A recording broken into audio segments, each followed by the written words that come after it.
Blueprint doesn't tell you how to win. It doesn't beg you to explore every corner. It doesn't punish you with monsters or timers. Instead, it lets you walk into your own failure quietly, patiently, inevitably. And what you discover after one run, 5 runs, maybe 10, is that failure isn't a bug in blueprints. It's the entire point. The above provision and bequest is contingent on my aforementioned grandnephew discovering the location of the 46th room of my 45-room estate. The location of the room has been kept a secret from all the staff and servants of the manor, but I am confident that any heir worthy of the Sinclair legacy should have no trouble uncovering its whereabouts within a timely manner. When Blueprints begins, it hands you a simple challenge. Reach room 46. There's no day limit, just simply reach room 46. Each day you get 50 steps, or if you patiently solve a couple of puzzles, you start with 70 steps. Once your daily step allotment runs out, you are done.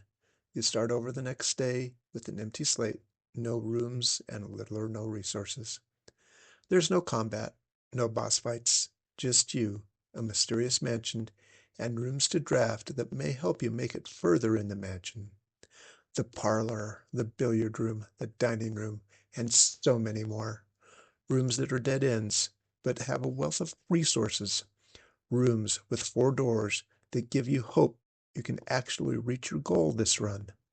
Brilliant balance that requires thought and strategy to gather what you need for the entire day. At first, it feels positive. You choose a room where you find a key, then a couple of jewels show up in the next, and the hope and tension start to rise, and the thought, I've got this, races through your mind. But very quickly, the house pushes back. A series of room options that doesn't leave a path north. Then, the dead end that effectively ends the day. The room options you're given to draft, they're random. Some are useful, some are disasters. A room that freezes all your resources for the day. A room that takes half your steps when you enter. You will come to a point you must draft a disastrous room, and a little piece of hope drains away. You start thinking about the next run and what you can do to avoid that fate again. You begin to see it.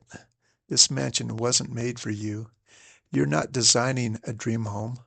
You're finding a way to work with the mansion to keep moving forward. There are no clear rules, no tutorial, just patterns, hints, shadows of logic, well-hidden clues to find, puzzles to solve. The game wants you to look deeper, and more importantly, it wants you to mess up. Because Blueprints understands something most games don't. Failure teaches you more than winning ever could. There's no dramatic death scene, no mocking taunts, just silence. The step counter reaches 0, and it's time to call it a day. The screen fades to black, then shows a summary of the day's journey, and the mansion doesn't speak. But the next time, you're smarter.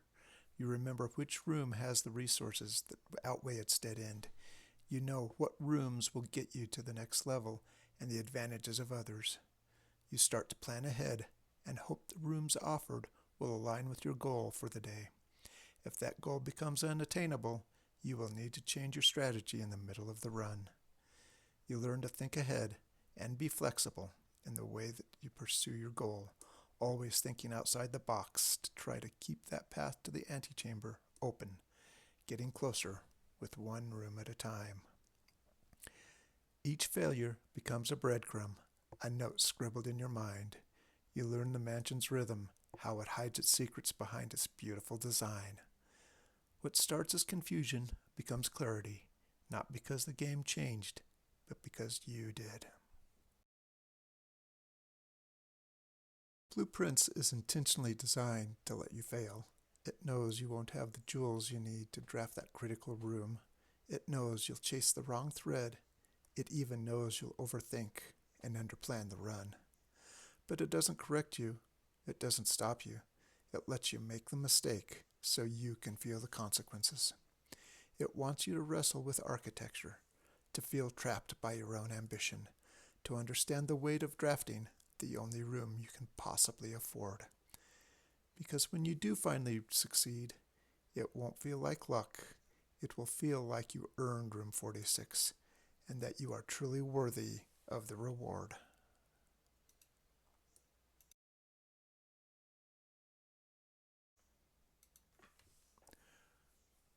On the surface, Blueprints is a spatial puzzle, but underneath, it's a game about control and how easily we lose it.